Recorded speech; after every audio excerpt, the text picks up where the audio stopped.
अस्सलाम वालेकुम। मेरा नाम महविश है और मैं कराची में रहती हूँ। मैंने जब से होश संभाला है तब से एक अजीब सी बेचैनी अपने घर में महसूस की है।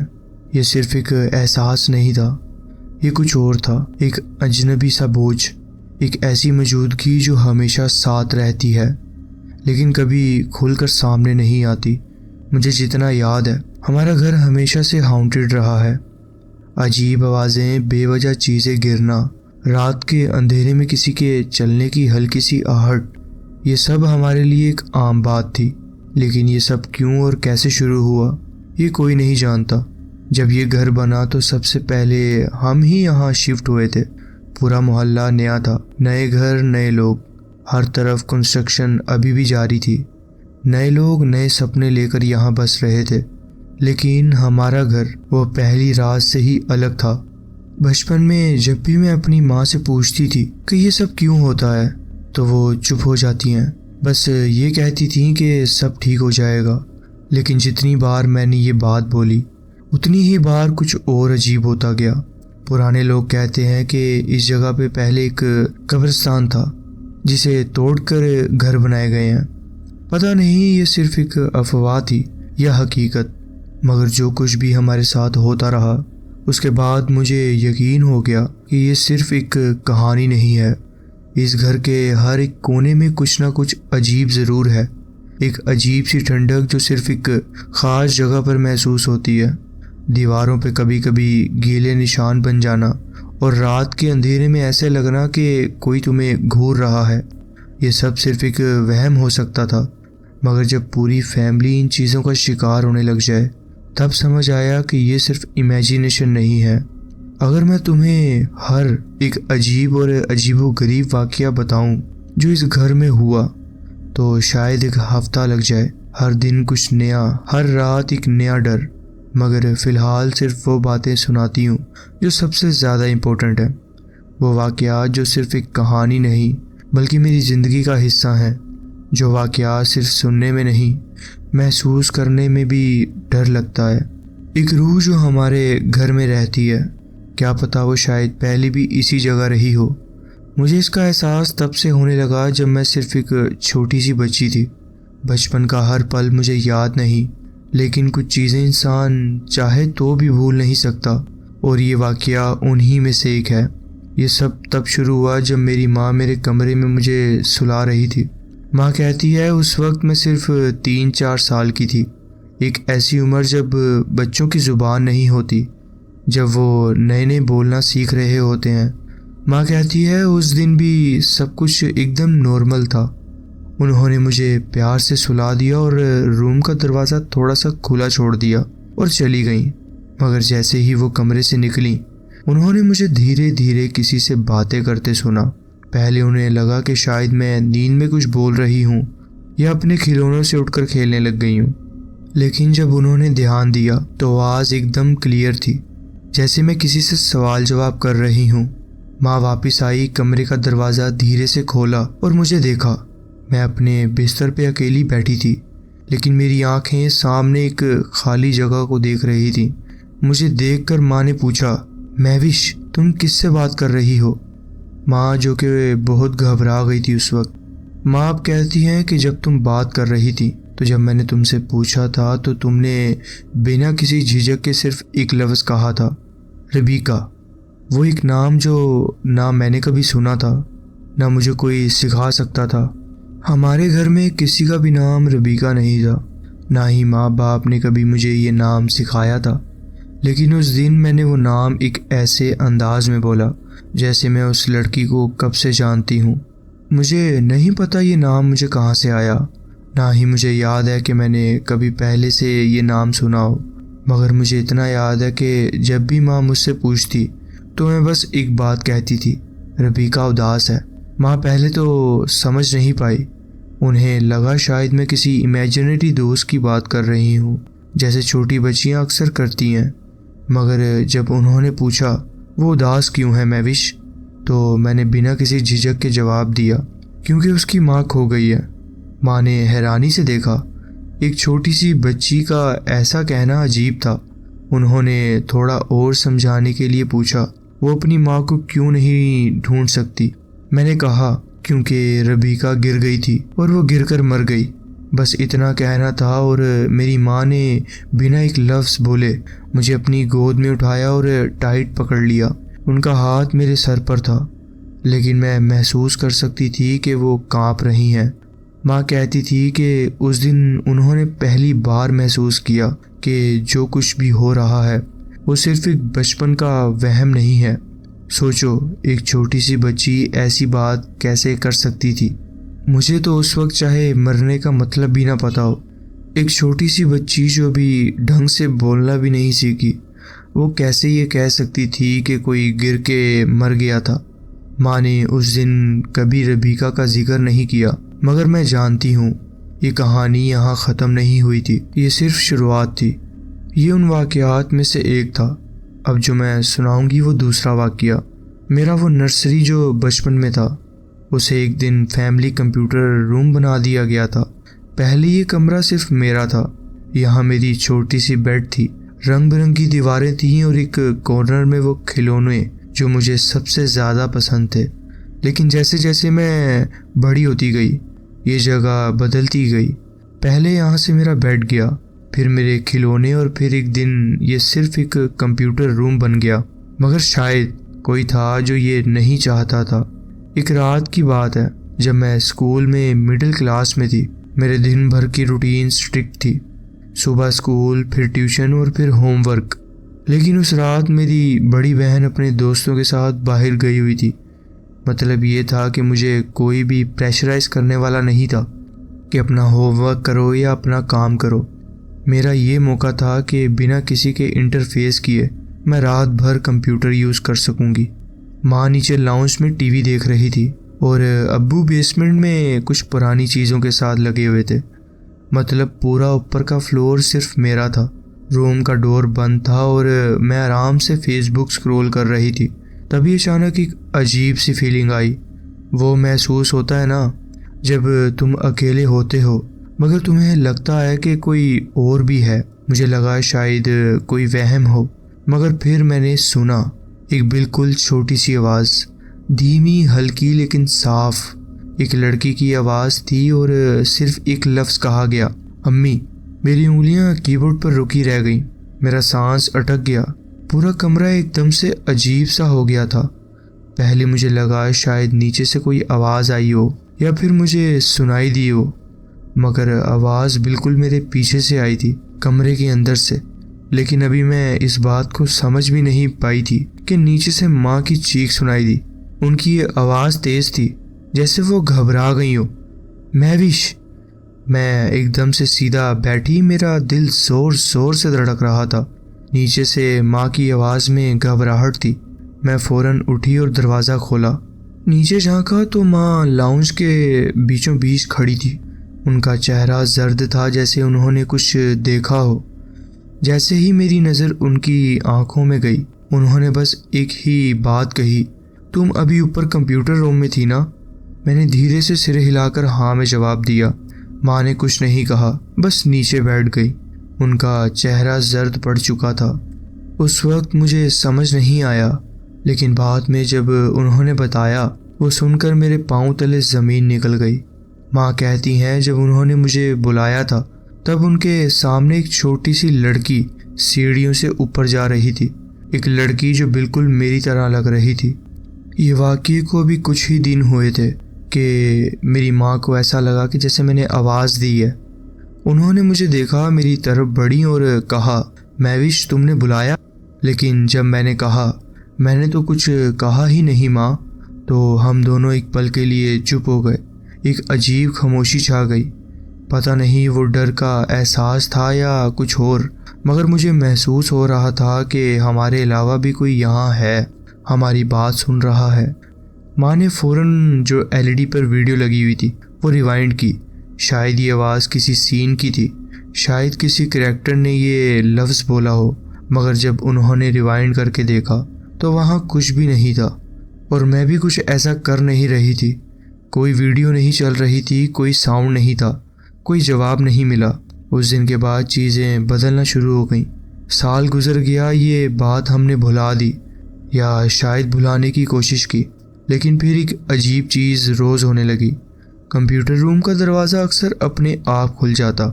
पहले हमें लगा कि शायद हवा की वजह से हो रहा है, मगर जब मैंने एक दिन जानबूझकर दरवाज़ा लॉक कर दिया और थोड़ी देर के बाद वापस देखा, दरवाज़ा धीरे से खुद ब खुद खुल चुका था। तब मुझे समझ आया कि ये कोई हवा नहीं थी, ये कोई और था। रात को अक्सर मुझे महसूस होता था कि कॉरिडोर में कोई चल रहा है, धीरे धीरे एक एक कदम कर कर। मैं तो अपने बेड पर लेटी होती थी, लेकिन फिर भी मुझे महसूस होता था कि कोई कॉरिडोर से गुजरता है, रुकता है और हर बार मेरे कमरे के और करीब आता है। फिर एक दिन एक ऐसी बात हुई जो आज भी सोचूं तो मेरी रूह कांप जाती है। उस दिन सब घर वाले नीचे डाइनिंग टेबल पर डिनर कर रहे थे। मैं भी नीचे ही थी सबके साथ। तभी ऊपर वाले फ्लोर से ज़ोर ज़ोर की आवाज़ आने लगी, ऐसे जैसे कोई तेज़ रफ्तारी से भाग रहा हो, कोई भारी चीज़ हिल रही हो। कंप्यूटर के सामने जो कुर्सी थी उसके गिरने की आवाज़ आई। सब एक पल के लिए चुप हो गए। फिर अब्बू ने गुस्से से कहा, कौन है ऊपर? लेकिन हम सब यहाँ थे, ऊपर कोई नहीं था। मेरी बहन ने सबसे पहले भागते हुए सीढ़ियाँ चढ़ना शुरू की, फिर माँ, फिर मैं। जब हम ऊपर गए तो सब कुछ ठीक था, कोई वहाँ नहीं था। लेकिन जो चीज़ सबसे ज़्यादा डरावनी थी वो ये थी कि हर चीज़ बिल्कुल वैसे की वैसी ही रखी थी। कोई चीज़ हिलती हुई नहीं मिली। कुर्सी जो नीचे गिरने की आवाज़ आई थी वो बिल्कुल अपनी जगह पे थी। कोई निशान नहीं, कोई सबूत नहीं। क्या वो अब भी यहीं था? ऐसे ही वक्त गुजरता रहा और अब मैं आपको बताऊंगी वो जब मैंने यूनिवर्सिटी ज्वाइन कर ली थी। जब भी मैं यूनिवर्सिटी से घर वापस आती थी कुछ अजीब ज़रूर होता था, जैसे ये घर अब भी मुझे बुला रहा हो, जैसे ये जगह सिर्फ एक इमारत नहीं बल्कि एक ज़िंदा चीज़ हो जो मुझे वापस खींचना चाहती हो। एक रात की बात है जब मैं ग्राउंड फ्लोर पे अकेली थी। बाकी घर वाले या तो सो चुके थे या किसी और कमरे में थे। हर जगह खामोशी थी, सिर्फ मेरी सांस और क्लॉक की टिक टिक सुनाई दे रही थी। मैं अपने फ़ोन पे स्क्रॉल कर रही थी। अचानक ऊपर से तेज़ फुटस्टेप की आवाज़ सुनाई दी, कुछ ज़्यादा कदमों की। पहले धीरे फिर तेज़, बहुत तेज़, जैसे कोई ज़ोर ज़ोर से भाग रहा हो। ये ऐसा पहले भी हो चुका था। मेरे हाथ से फ़ोन गिरते गिरते बचा।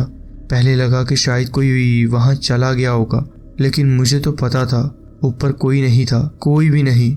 मैंने हाथ कांपते हुए अपनी बहन को टेक्स्ट लिखना शुरू किया, ऊपर कोई है?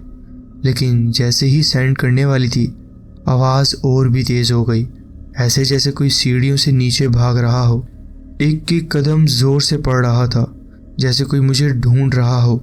मुझसे बर्दाश्त नहीं हुआ। मैं एकदम से उठी और देखा घर के दूसरे साइड पे मेरे अब्बू का ऑफिस के अंदर एक आदमी खड़ा था। वो आदमी, वो कोई अपना नहीं था, कोई मेहमान नहीं था, वो यहाँ नहीं होना चाहिए था। उसकी आंखें बिल्कुल सफ़ेद थीं, जैसे अंदर कुछ भी ना हो, जैसे कोई रोशनी ना हो। एक पल के लिए उसका चेहरा साफ दिखाई नहीं दिया, लेकिन जैसे ही उसने धीरे से अपना सर उठाया मेरी रगों में ठंड सी दौड़ गई। उसका चेहरा आधा सड़ चुका था, या कह लो कि उसका आधा चेहरा जला हुआ था, जैसे किसी ने उसे जलाया हो, या फिर वो बहुत देर तक ज़मीन के नीचे दबा रहा हो। उसके बाल जो कि आपस में उलझे हुए थे, गंदे और एक दूसरे से चिपके हुए, जैसे गहरी मिट्टी से निकला हो। उस वक्त मुझे समझ नहीं आया। मैं तो समझ रही थी कि एक छोटी सी लड़की का साया है, लेकिन ये एक बड़ा आदमी था।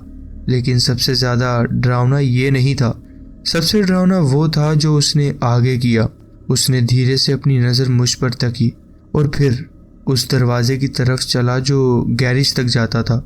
लेकिन उसने दरवाज़ा नहीं खोला, वो दरवाजे के अंदर से गुजर गया, ऐसे जैसे दरवाज़ा वहाँ हो ही ना, जैसे वो सिर्फ मेरे लिए दिख रहा हो, जैसे वो किसी और दुनिया का हो। मेरी तो जैसे जान ही निकल गई हो। मैं वहाँ जम गई थी, सीढ़ियों के बीच अपनी जगह से एक इंच भी नहीं हिल सकी। मेरे हाथ अब भी बहन को टेक्स्ट सेंड करने वाले थे, लेकिन अब वो टेक्स्ट का क्या फ़ायदा। जो मैंने देखा वो सच था। उस दिन के बाद सब कुछ ख़त्म नहीं हुआ, बल्कि शुरू हो गया। वो डरावना शख्स मुझे हर जगह नज़र आने लगा, हर जगह। कभी यूनिवर्सिटी के दोस्तों के दरमियान, कभी मेरे बेड के सामने। और सबसे ज़्यादा डर तब लगा जब एक दिन लाइब्रेरी के कोने में अकेली बैठी थी और बुक शेल्फ्स के बीच से मुझे वही सफ़ेद आंखें दिखाई थी। आज भी कभी कभी मुझे वो देखता है, कहीं भी कभी भी वो सफ़ेद आंखों से मुझे घूरता रहता है, जैसी ये कहानी अब भी ख़त्म नहीं हुई। ये तो होता ही रहा।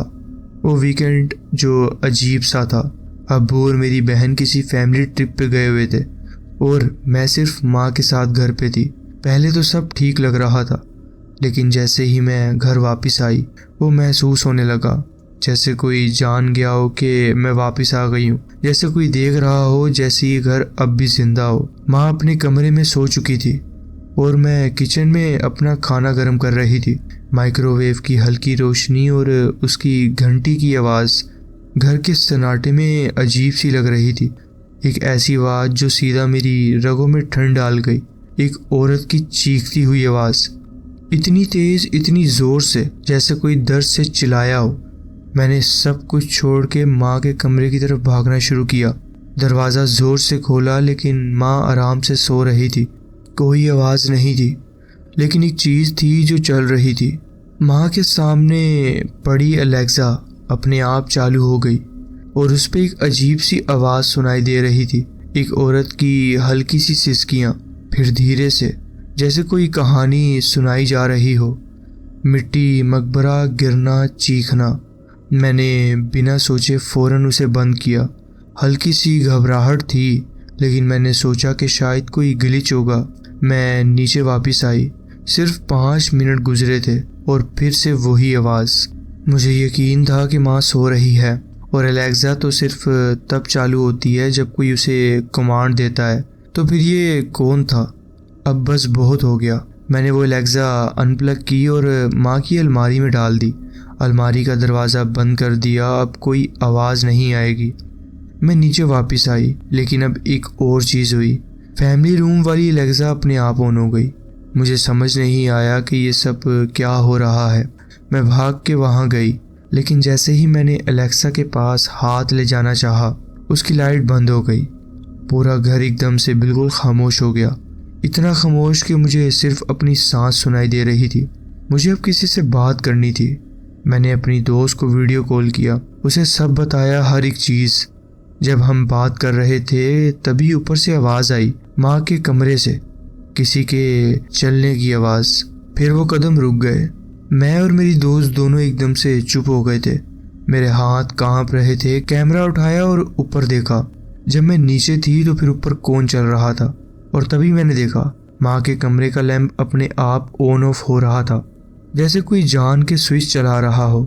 मेरी दोस्त ने भी ये सब देखा। हम दोनों हिल गए। अब मुझे यहाँ नहीं रुकना था। मैं फ़ौरन माँ के कमरे का दरवाज़ा खोला, उनको उठाया और सब बताया। उस दिन हम दोनों ने डिसाइड किया कि हम अपनी बहन के कमरे में सोएंगे, लेकिन जो हम नहीं जानते थे वो ये था कि जो भी था वो सिर्फ एक कमरे तक महदूद नहीं था। आज तक बस एक और चीज़ जो मुझे हमेशा डराती है। पिछले हफ्ते जब मेरी बहन घर पे थी, उसने मुझे बुलाया बिल्कुल घबराए हुए अंदाज में। मैविश, तुम्हारी अलेक्सा खुद ब खुद बोल रही है। उसकी आवाज़ में वो डर और हैरानी से जाहिर हो रहा था, जैसे उसने कुछ ऐसा देखा हो जो शायद मैं कभी सोच भी नहीं सकती थी। मेरा दिल की धड़कन तेज़ हो गई। मैंने बिना किसी देर के नीचे जाकर अलेक्सा को अनप्लग कर दिया, लेकिन जैसे ही मैंने सोचा कि सब कुछ ठीक हो गया, सिर्फ 5 मिनट गुजरे, वो आवाज़ फिर से, मैविश, जैसे किसी ने मेरी आवाज़ को पुकारा हो। मैंने पीछे मुड़कर देखा और मेरी आंखों के सामने एक अजीब नज़ारा था। अलेक्सा फिर से प्लग में लगी हुई थी, बिल्कुल वैसे जैसे पहले ही थी। किसने ये किया? किसने इस डिवाइस को फिर से चालू किया? हमें बिल्कुल समझ नहीं आया, लेकिन एक बात श्योर है, जब भी मैं घर वापस आती हूँ कुछ ना कुछ होने लगता है। एक ऐसी अनोखी ताकत जो मेरे आसपास घूमती रहती है। घर जो बचपन से लेकर आज तक ऐसे अजीबोगरीब वाक़यात करता रहा है। अब मैं अक्सर सोचती हूँ, क्या ये सब मेरे जहन का तस्वुर है या फिर कोई ऐसी पुरानी रूह जो इस घर से कभी जुदा नहीं हो सकती, अब मुझे अपनी कहानी सुनाने के लिए ज़िंदा हो गई हो। हर एक नज़र, हर एक आवाज़, हर एक हलचल मुझे याद दिलाती है कि ये कहानी बस मेरे लिए नहीं है। शायद ये कहानी हर उस शख्स के लिए है जिसे ऐसा कुछ महसूस होता है, जिसे ऐसा राज समझ नहीं आता। मैं अब इतनी परेशान हूँ कि समझ नहीं आता कि मैं क्या करूँ। क्या कोई मुझे बता सकता है कि ये सब क्यों हो रहा है? क्या ये कोई काला जादू है, कोई पुरानी कब्रिस्तान का असर, या कोई भटकती हुई रूह जो अपनी कहानी मुकम्मल करना चाहती हो?